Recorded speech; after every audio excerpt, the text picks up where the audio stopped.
The amazing Mr. Please himself. Good morning, everyone. Live on Crack Racquets this morning. We have not one, but two coaches here for the University of Florida Gators, Adam Steinberg and Coach Matt Cloer. Guys, good morning. Good morning, Mark. Good morning, Mark. How are you?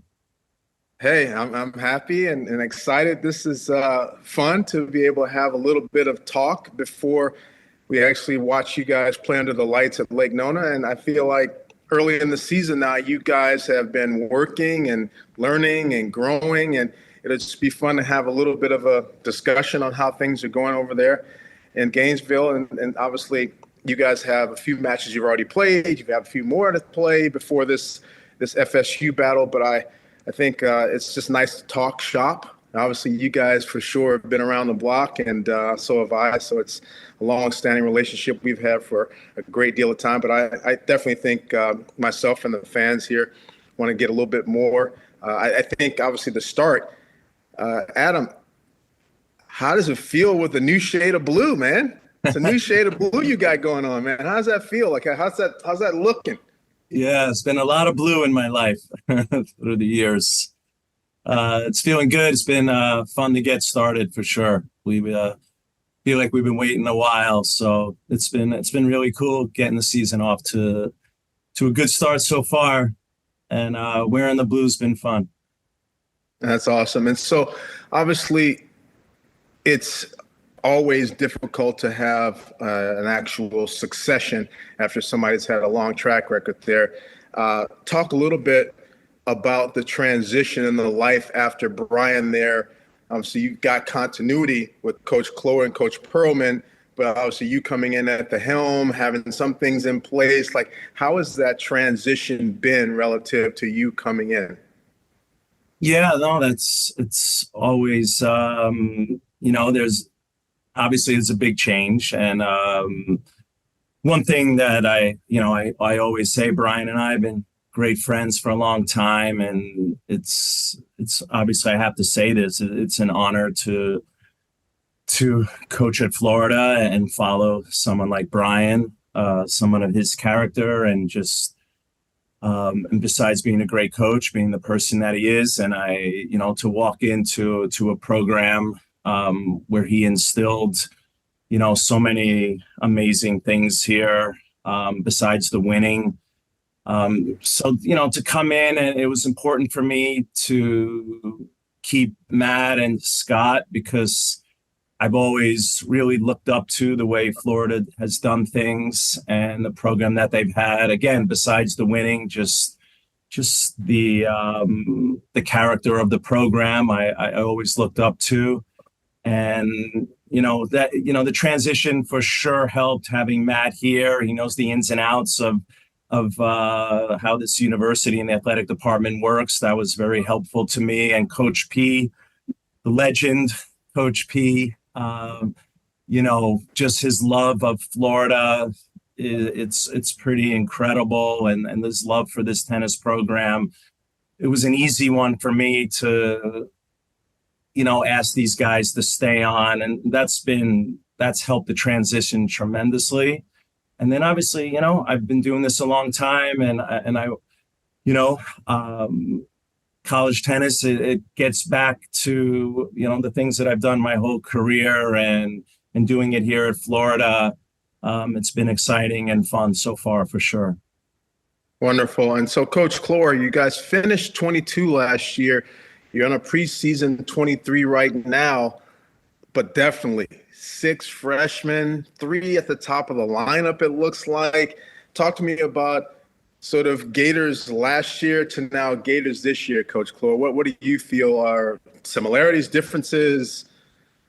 Well, yeah, I think obviously you talked about it being with 6 freshmen.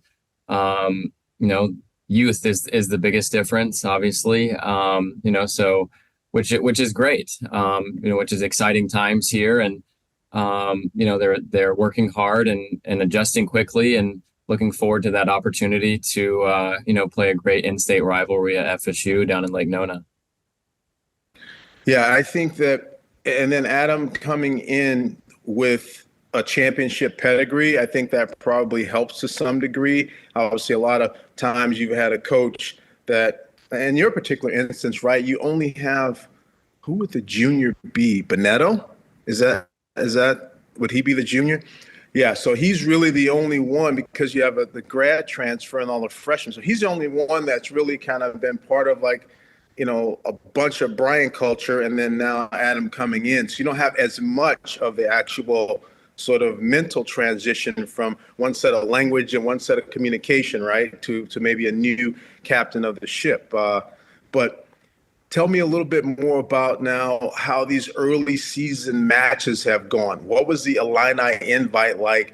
What was this test with SMU coming in the house with Trevor Schweida and Neff at the top? And talk to me a little bit about like what you guys feel that you've seen now in the early stages with these early matches. Want to go? Me? Yeah, go ahead, Coach. Yeah. Yeah, I thought the Illini invite was, I thought, very helpful with three that are eligible to play right now, freshmen in January that came in, plus the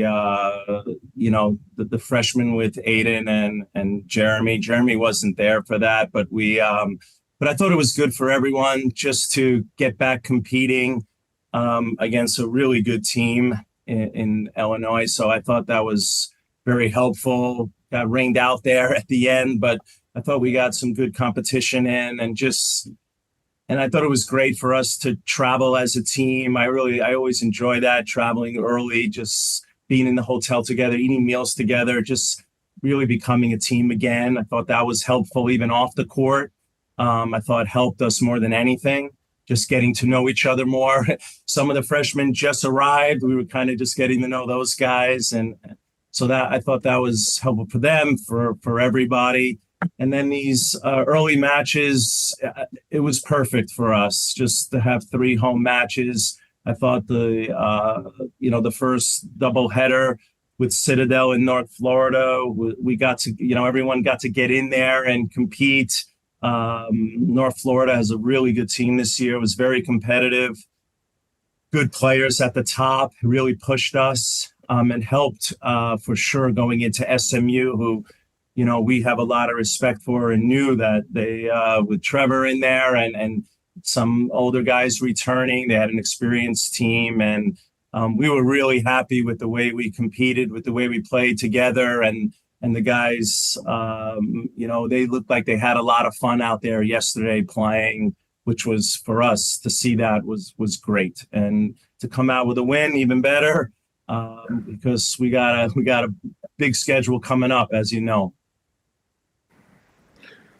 Matt, you have anything to add?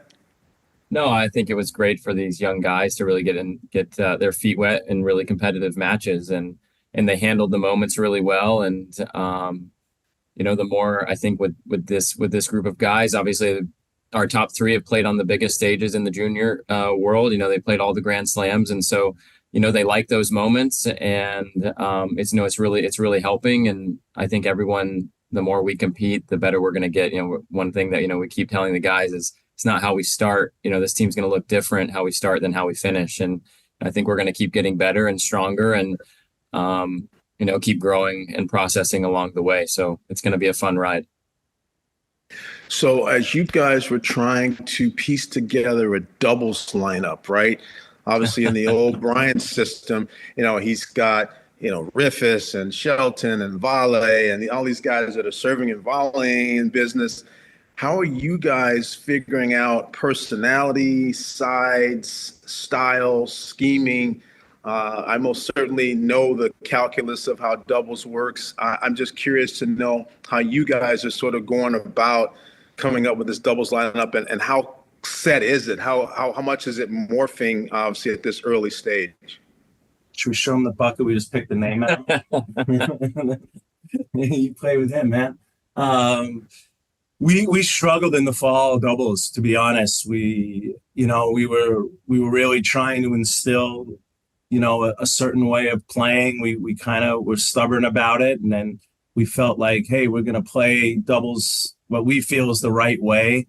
and the guys, we struggled with results wise, but we felt in the bigger picture it's going to get us better. And we also, the recruiting class we brought in is, these guys are very skillful in doubles, which has helped a lot. Adithya Genasan, bringing him in. The guys, he played the U.S. Open main draw, won Kalamazoo. He's very experienced doubles player. So bringing guys like that in have really helped. Henry Jefferson, a 6'7" big serve guy that's pretty comfortable at the net. That's been helpful, having these freshmen that have some doubles experience. And it's definitely not set. I know you asked that for sure. We're getting there. I thought that was, when we look back on the weekend, I thought that was the area that we improved maybe the most, and played very well against SMU yesterday. So we like where we are with our doubles lineup. Is it set? No, but we're definitely playing with a lot more confidence and just with a totally different attitude than we had in the fall, which was really great to see, especially yesterday.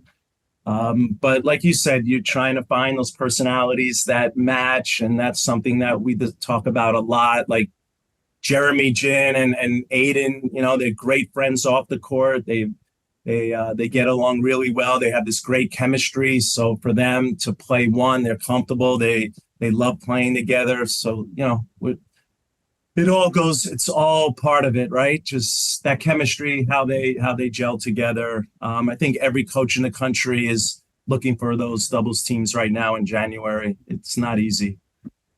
Yes, I would imagine.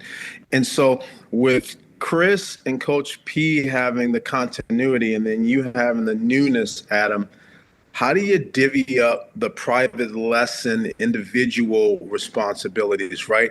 How did you come in and say, well, I'm just going to coach this guy and this guy? And like, how did you guys sort of sort that? Or is it more of a team approach, or do you guys actually have primaries on the individual lesson side of things? Yeah, good question. I like that.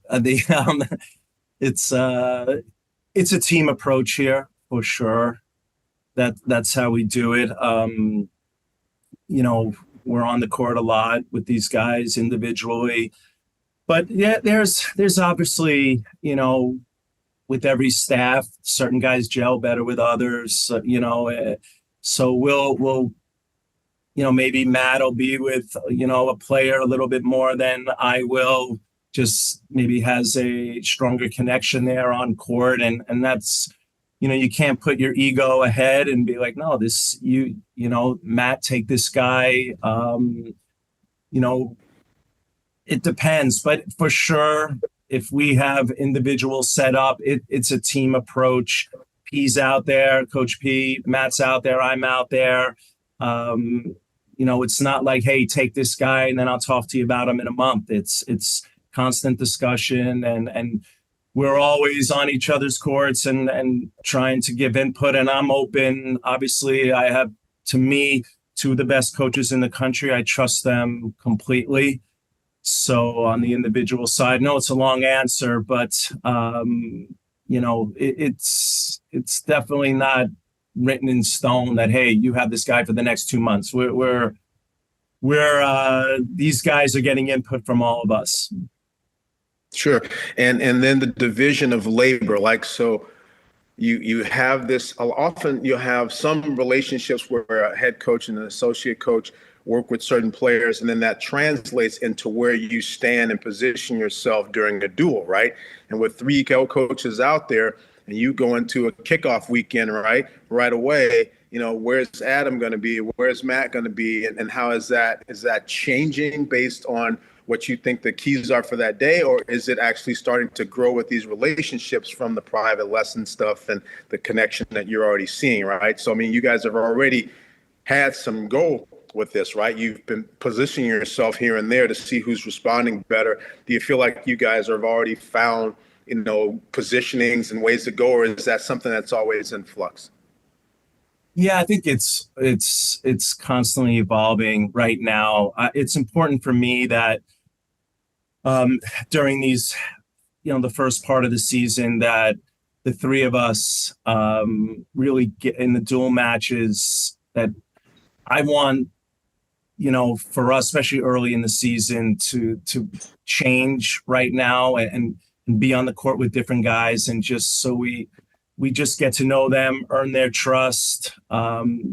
So it does. So I think in these dual matches, you really get to know these kids, and you really start establishing relationships. So, like Matt and I, like yesterday's match, for example, we're like, hey, I'm going to be here, you're here. But man, if you see something, I see something, Coach P sees something. I know Coach P came out on court 6 yesterday after he was done with he did really well with his two guys he was with, and he came down to court 6. I'm like, okay, you take him. So it's a team approach there as well.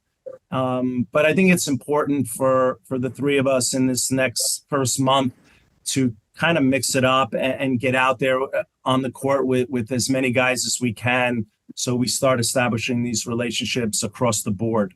Hopefully that makes sense. Yeah, no, it makes a lot of sense. And if you see something or something, you obviously should say something, right?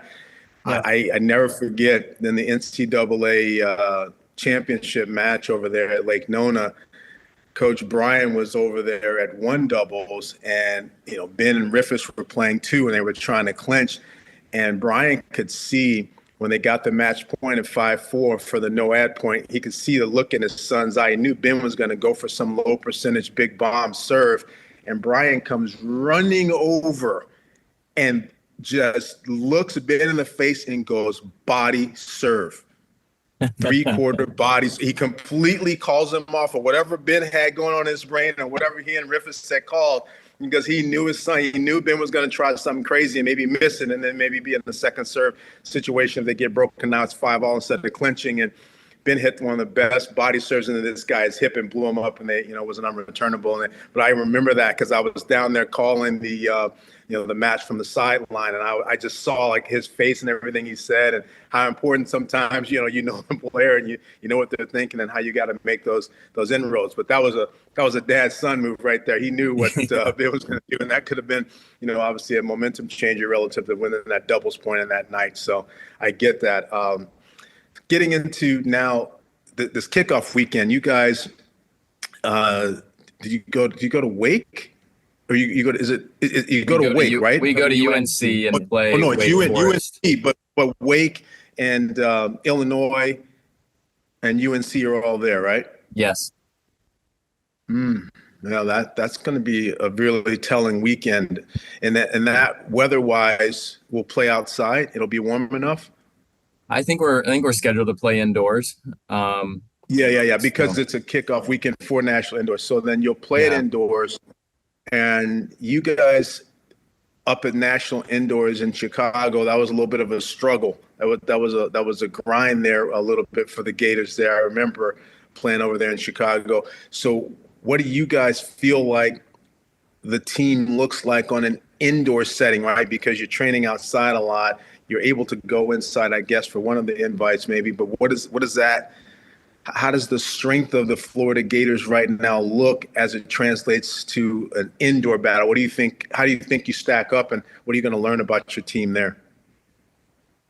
I think, I think this team's always evolving right now with how young they are, and it's for some of these guys, it's going to be their first dual match in an indoor setting. Obviously, especially in doubles, things happen a little bit quicker.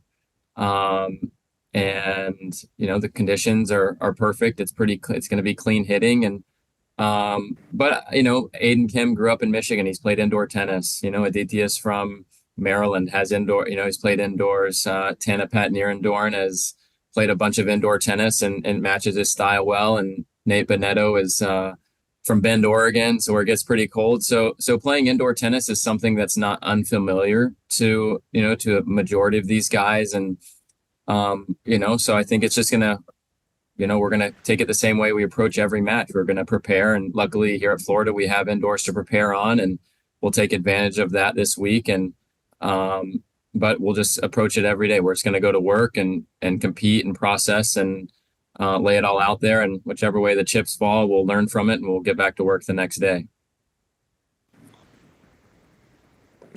Adam, unbelievable journey in your process, right? Playing at Penn State, St. John's, Alabama. There was a little stint at Northwestern with Coach Paul, and Yeah. obviously Pepperdine. Just like yesterday, I was standing there in 2006 when you guys got that done with Benjamin serving and volley, and then Michigan and the Go Yeah. Blue thing. So you had a heck of a journey, my friend, buddy. It looks like you definitely have earned some Purple Hearts now. What obviously we know what the obvious goal is, but do you have more goals for yourself at this stage of your career now? Sort of being at sort of a veteran out there in these collegiate streets, if you will. Are there more goals for you right now? I mean, obviously, we know your belly's not full, but what else? What else you got on your horizon out there for your experience? Veteran, I like that, Mark. That's well put.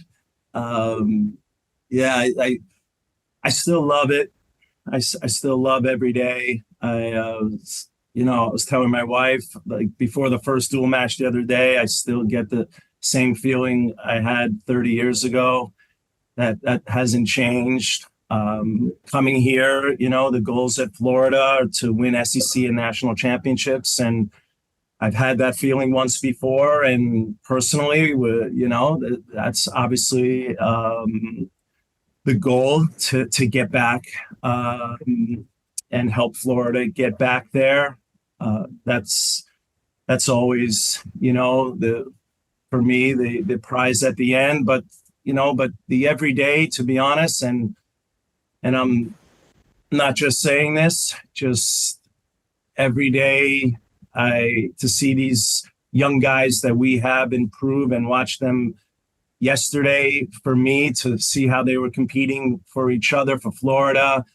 When you say, I don't know, your expression, your belly full, that for me, that's, more than anything, it means so much to watch these young guys get better. And for someone like Magnus Johnson, a fifth year, to go out the way that he wants to, all those different scenarios and stories within our team, outside of obviously the ultimate goal, like I said, of winning, is why I do this and still love it, and really enjoy. So, for, like I said, it's not just about winning. There's a lot more to this. For me, it always has been that way, and why I love college tennis and love doing this. So hopefully that wasn't too cheesy of an answer, but it's the truth. Yeah, but the truth is always setting us all free there, Adam. Appreciate that comment. And because you left, the Go Blue Nation, right, sort of at a period where you were graduating a lot of guys, right? The Stylers and, obviously those guys were moving on, right? It was not a lot in terms of, so you were going to be, regardless of, you're rebuilding now with a group of freshmen, but if you had been there still, you'd have been rebuilt. So you were in that piece of the life cycle where you still have to have this renewed vigor and take another group of guys and try to go. And I guess we'll see very shortly here in the next month whether this is more of an impact season or rebuilding season relative to the Gators, right? It's all up for grabs, right? Everybody has an opportunity to prove what they want to do. I mean, college tennis is always going to be at any given day. Forget about Sunday, Monday, whatever day you're playing, right? South Carolina takes down Virginia yesterday, right? I mean, it doesn't matter, right? I mean, if these guys are 19, 20 years old, believe in themselves and step up. I mean, who knew that Ben Shelton was going to for sure be top 15 in the world in a year and a half, right? Some of this stuff can change in a matter of minutes, right? With the way some of these guys grow. So it will be interesting to see how you plant all these guys, water them, and let some sunlight hit and see what ends up happening with the season. Switching to you, Matt, this is a tough one, but, I'm full of tough questions. You are a three-time FSU, ACC All-American kind of guy. I mean, you guys are going against FSU in this college match day.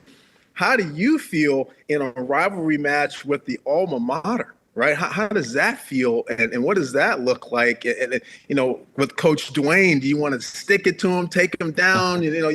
Like what is the emotion that you're going through? And just talk to me a little bit about when you were an FSU guy, even though it's ACC versus SEC, what's that tension and rivalry like back when you were a player, and what is it like now when you're on the coaching side?